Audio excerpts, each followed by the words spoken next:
नाज़रीन किराम, आप देख रहे हैं इस्लाही मीडिया यूट्यूब चैनल।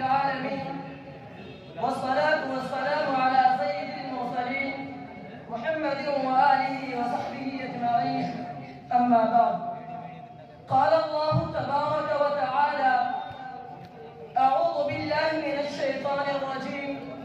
بسم الله الرحمن الرحيم. ألست بربكم؟ قالوا بلى، شهدنا أن تقولوا يوم القيامة إنا كنا عن هذا غافلين. رئيس الحفل الممجد، إخوتي الأحبة، أريد أن ألقي أمامكم خطبة وجيزة حول الموضوع غاية بعثة الأنبياء. إخوتي وزملائي، هذه حقيقة ناصعة أن صلة العبد لم تزل وثيقة بالله تبارك وتعالى منذ أن نخذ الله منهم الميثاق في عالم الأرواح.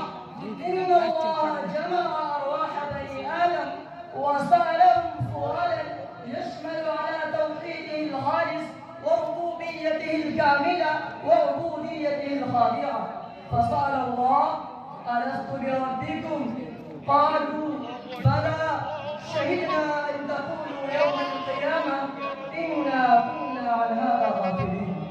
هذا ميثاق لتوحيد الله الخالص وربوبيته الكاملة. أصدقائي، وتتجلى هذه الحقيقة من مطالعة الكتاب والسنة أن الأنبياء والرسل الذين بعثوا في هذا العالم لم يبعثوا لتعليم الناس الزراعة والحرفة والصناعة ولأي أمر آخر من أمور الدنيا، بل إنهم بعثوا لتعليم توحيد الله. وإنهم كلهم دعوا أقوامهم إلى التوحيد النقي الخالص. وقال كل نبي ورسول: إنما أنا رسول الله إليكم وعبده ونبيه. وإنهم اعترفوا وأقروا بتوحيد الرب تعالى فنجحوا وأفلحوا في الدنيا والآخرة. وأما الذين شقوا فجحدوا دعوته ورسالته وضلوا عن سواء السبيل لمخالفة أنبيائهم فأخذهم الله أخذا شديدا وعذبهم عذابا أليما. ولعذاب الآخرة أشق من عذاب الدنيا. أيها الأخوة، وإذا قلبنا الفكرة فنرى أن الرسل والأنبياء بعثوا في العالم في عدد هائل. أولهم آدم عليه الصلاة والسلام، وآخرهم رسولنا ونبينا محمد صلى الله عليه وسلم.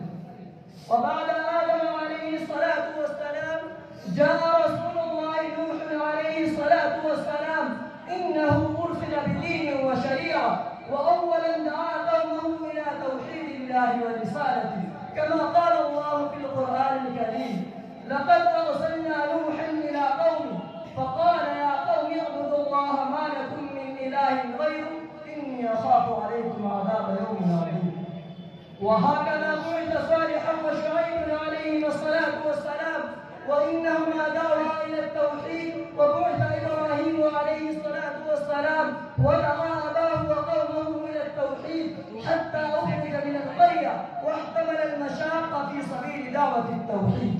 ولم يزل يعقوب عليه الصلاة والسلام يدعو إلى التوحيد حتى أخذ الميثاق عن أولاده عند اضطرار أن يوحدوا الله ولا يشركوا به شيئا، كما قال الله في القرآن الكريم: أم كنتم شهداء إذ حضر يعقوب الموت إذ قال لبنيه ما تعبدون من بعدي قالوا نعبد إلهك وإله آبائك إبراهيم وإسماعيل وإسحاق إلها واحدا ونحن له مسلمون.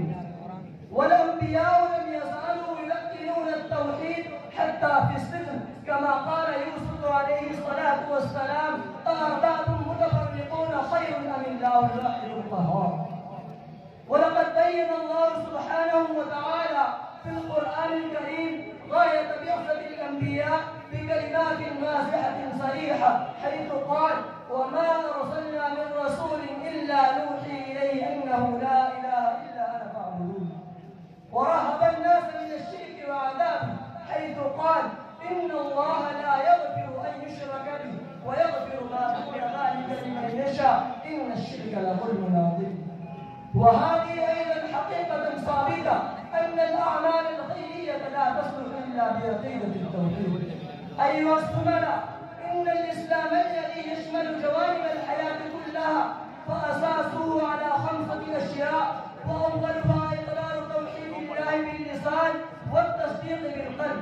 فيتضح لدينا أن التوحيد رأس الطاعات وأصل العبادات، ولا تتحقق أي عبادة إلا بالتوحيد.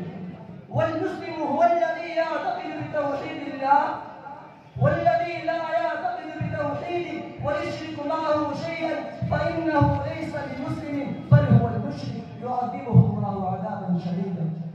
أيها المستمعون الكرام، إذا فلا بد لنا في العصر الراهن أن نتمسك التوحيد بالنواجذ ولا نتغافل عنه قيد أنفنا، ونعمل خالصا لله عز وجل، وفيه فلاحنا ونجاحنا في الدنيا والآخرة.